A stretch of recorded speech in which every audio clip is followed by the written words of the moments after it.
Well? It was just there. Could he have come back? Moved it? I guess.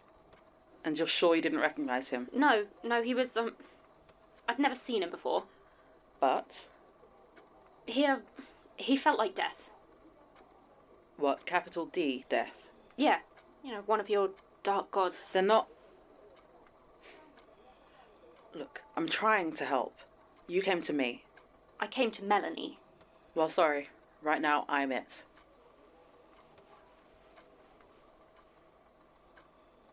So John told you then? Some of it, not everything. Right. So how exactly is it that you're able to identify an avatar of the end on sight? Honestly, Basira, it's not your business. Sorry. Alright. And you don't know why this guy would have left a tape recorder? You're the detective. And you're sure it was him who left it? I mean, the nurses said there were no other visitors, so unless it appeared by magic? What, seriously? I don't know. The whole tape thing is... I don't know. Right, well, I showed you like you asked, so... Shh. Down here. I told you. This is the one. Sure. You don't sound very sure. I mean, I don't know, it might be a different model maybe. I thought it was plastic, but yeah. So, what does it mean? That's a very good John! question. Jesus! Sorry. Didn't mean to scare you. I'll get a nurse. Wait. Basira. John, is it still... you? Yes. Yes, I think so. I don't know how you'd prove it, though. Enough. Just stay still. I'll get a nurse. No, I'm all right. Stop it. I'm okay. John, you are not okay. You have been in a coma. Wait. How long? 6 months, give or take. 6. The others. Tim. Is he... Oh. Daisy too. I'm sorry. Yeah. Right. John. Okay, it's all right. Just stay still, please. How are you feeling? Honestly, I think I'm all right. I mean, that's good, right? After a 6-month coma? No, it's not. This isn't how it's supposed to go, John. What? You'd prefer I was brain damaged? Dead? John. What? Georgie, could you give us a minute? There's some things we should probably Fine. discuss. Georgie, John, if this really is a second chance, please try to take it. But I don't think that it is. Georgie, I don't... Take care of yourself.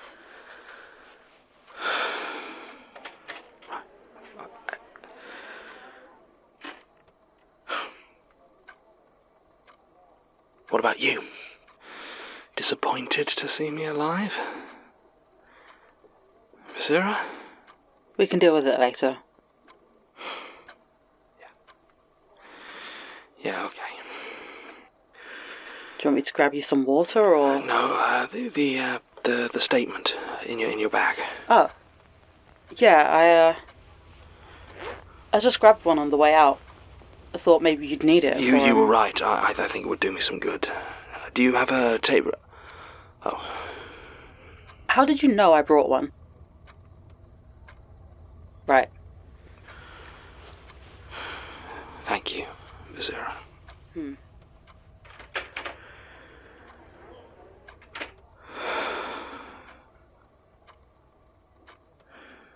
Statement of,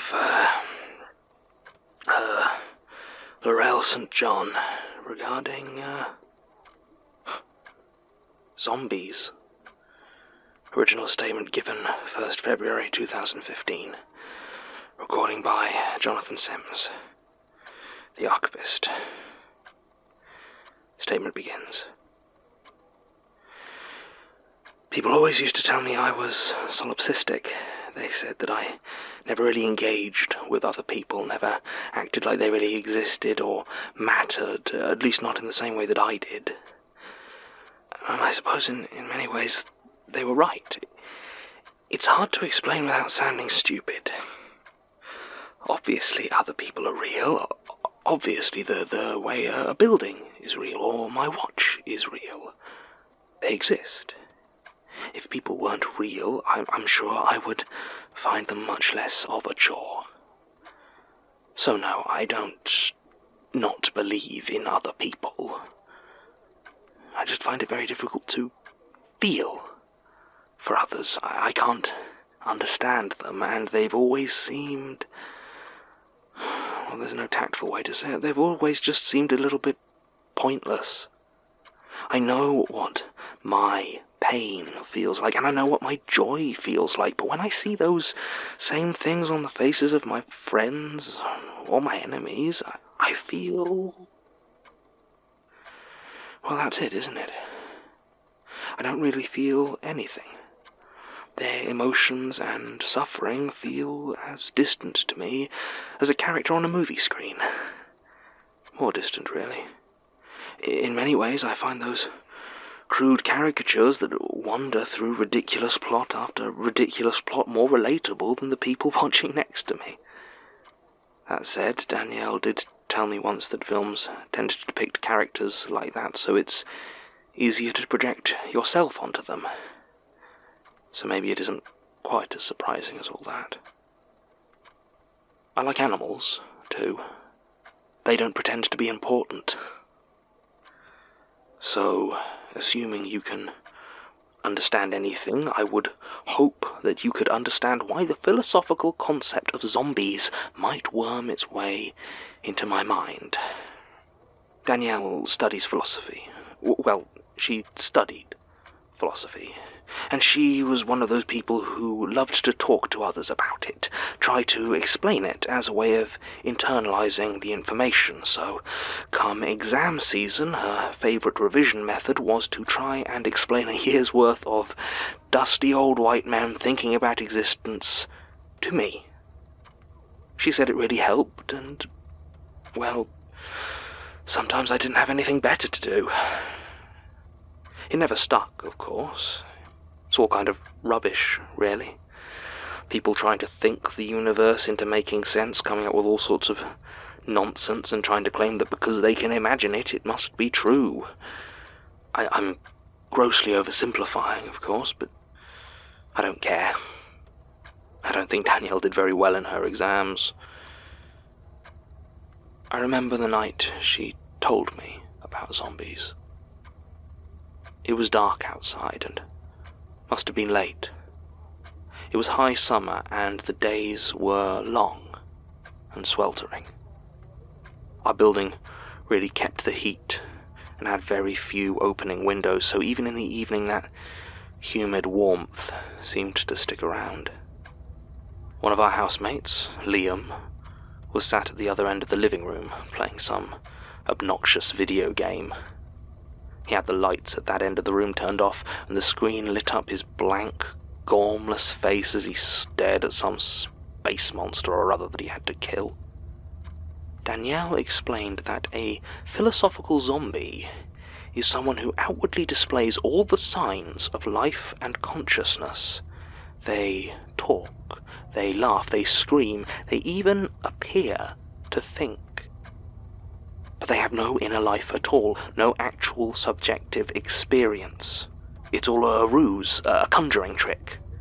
If you cut them, they'd bleed, they might even cry out, but they wouldn't actually feel any pain because they can't actually feel anything. It's all just an act. I said to Danielle, like Liam, and she laughed at what she assumed was a funny joke, and tried to explain it again, told me they weren't real, that it was all a thought experiment, and the fact that you could imagine them was supposed to counter some other philosopher who sounded equally meaningless. But, like I said, I don't think she got a very good grade, and looking at Liam, blankly staring into that glowing square on the wall, I knew that she was wrong. They were real. His eyes were so dark and dull, empty windows to a soul that he didn't really have. I started to do some experiments on him. Not many, just a few little ones here and there to see. I suppose you might have called them cruel if Liam was capable of suffering. He certainly pretended to cry out in pain when I accidentally cut his hand while chopping onions, and he did a good impression of grief when his fish died. But his eyes were always the same. Cold and empty. I didn't do anything about it, obviously. What would have been the point? There was no real harm in him going out into the world pretending to live his life. It was no skin off my nose, certainly. It wasn't just him, though. There were so many more of them out there. At one point I did legitimately entertain the notion that they might all be zombies. Everyone. That it was just me. That I was the only real person that existed. But no, that wasn't right. It was just certain people. I'd watch them and see their reactions, the emotions they didn't quite get right, and I knew they were a facade. It became like a game to me, watching out for those soulless husks. Whether on the bus, the street, or even meeting a client for work, I would look into their eyes for just a second and see the emptiness inside. I tried to make it a game, at least. Truth was, they scared me very deeply. What were they? How did it happen? Were they born hollow, or did something scoop them out and leave them like that? And the question that kept me up, staring into the darkness late at night, why did it seem like I was the only one able to see them? I saw so many people, real people, chatting with these zombies, talking to them as if they were able to understand what was being said to them rather than simply pretending. How was it that they couldn't see the quiet void that lurked behind each of their smiles? And there seemed to be more and more of them every day. Sometimes I found myself utterly alone, facing down a room full of nothing eyes, willing myself to take action. I never did, though. Not even when one of them started following me. I first saw him in the street. It wasn't difficult to guess what he was. Half the people around him were just as hollow and soulless. But there was something else to him. He was tall, but not so tall as to stick out. Thin, but not unhealthily so. He wore a blue t-shirt despite the falling temperature, and his short, dark hair and pale skin surrounded a smile so fake it practically glowed. He stared at me as I walked past, not making a move to follow or stop me, nor did his eyes seem to actually move. It was like one of those paintings that watch you. It just seemed that whatever place I looked at him from, he just happened to be focused on me, inasmuch as there was any focus in them at all. Vacant. The next day he was there again, this time in the hallway outside my office, standing in the center so that I had to hug the wall to avoid touching his motionless form. He was identical, except that his t-shirt was now a dull orange. I asked my colleague Norma what she thought of him, why he was there, and if she noticed anything strange about him.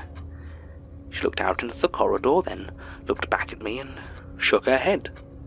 She told me he seemed normal enough, but her eyes were like blank pits, and I knew she was lying about all of it. Had he done this? Had he taken Norma's self, her soul, or had she always been a zombie, cramped into her little open-plan desk, patiently listening to client complaints, and I just hadn't noticed. I looked around my office, a low dread starting to build as he waited outside, a numbing cavity wrapped in skin. I tried to talk to him when he stood next to me on the bus. I played it as casual as I could, trying not to seem afraid as I asked him how his day was going. "Just fine. Thank you for asking," came the flat, uninterested response. Then I asked him his name. "Just fine. Thank you for asking," he said. I have never wanted anything as much as I wanted in that moment to cut him and see if he pretended to scream in pain. By the time he appeared outside my house, this time wearing a rotten green t-shirt, I could feel a numbness in myself even as I looked at him. Was I finally becoming like them? My internal world melting away into nothing but a pantomime. I remember I ran at him, all my rage burning inside my chest as though desperate to remind myself that I could still feel something. I think I might have been screaming, but the memory is fuzzy. I remember I punched him in the face, though. When my fist connected, it was like punching a canvas, taut, dry, and yielding ever so slightly until all at once it broke with a tearing pop, and all that resistance was gone. My fist falling into the empty space behind it, inside his head.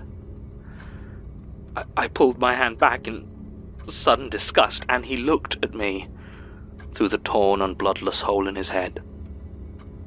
I could see one blank eye hanging down off his face, still following me, as his split mouth moved to try and form the words that I could hear clear as day. "Just fine. Thank you for asking." They're all like that now. You're all like that, I suppose. I have no reason to believe anyone will read this who would be any different. No reason to believe you'll be able to read this, that he won't simply stare blankly at this page before performing your response, your artificial opinion. There is every chance that I am the only one left, and the whole world has fallen to a soulless horde, devoid of life and feeling. Even so, thank you for pretending to care. Statement ends. Well, that certainly helped, I think. No notes or follow-up in the statement, and obviously no research done by myself or my team. I think we can safely say that Ms. St. John is not the only real person left in the world, though, whatever she might be doing now, and whatever might be with her. They can be hard, though, sometimes, other people, feelings. I'm trying to focus. Trying to make sure I'm the same me as before, but how can anyone really remember that? How do you know you're the same person that went to sleep?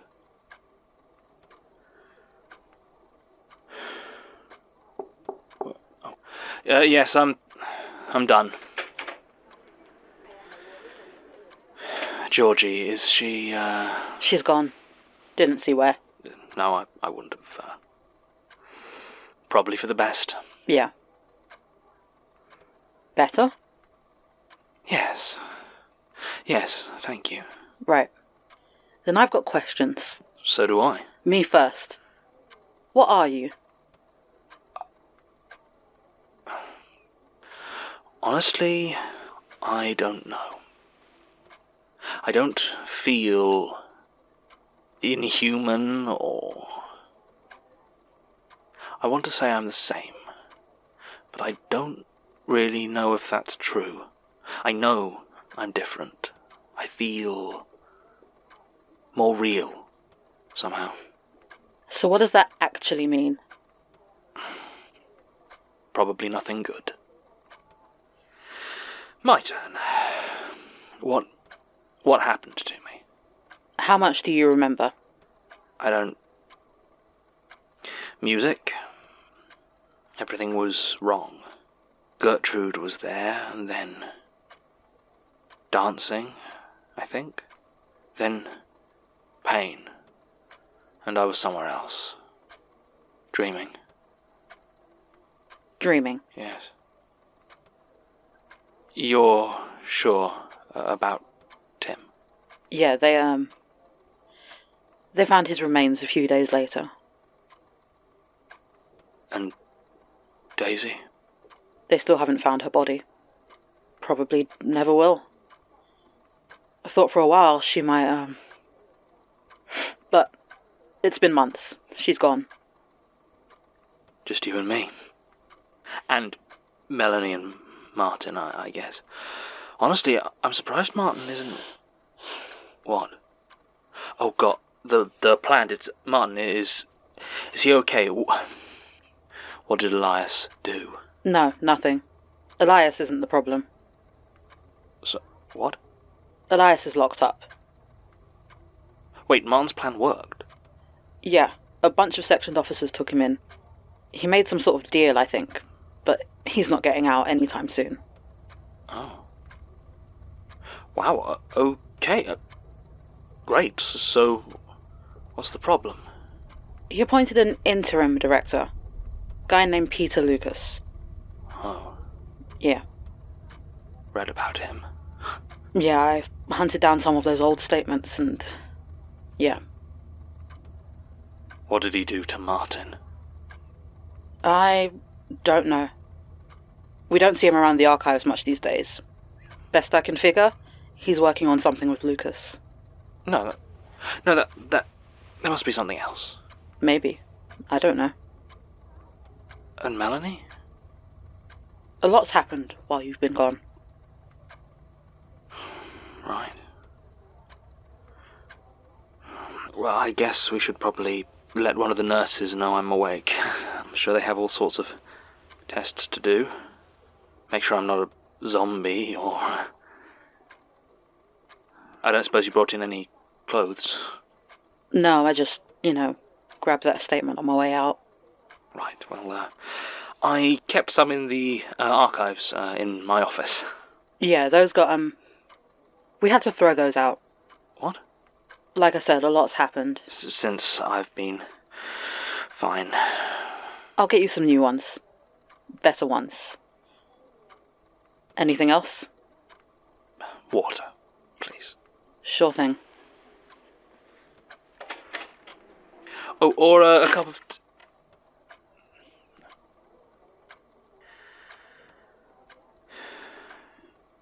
Okay. End recording, I suppose.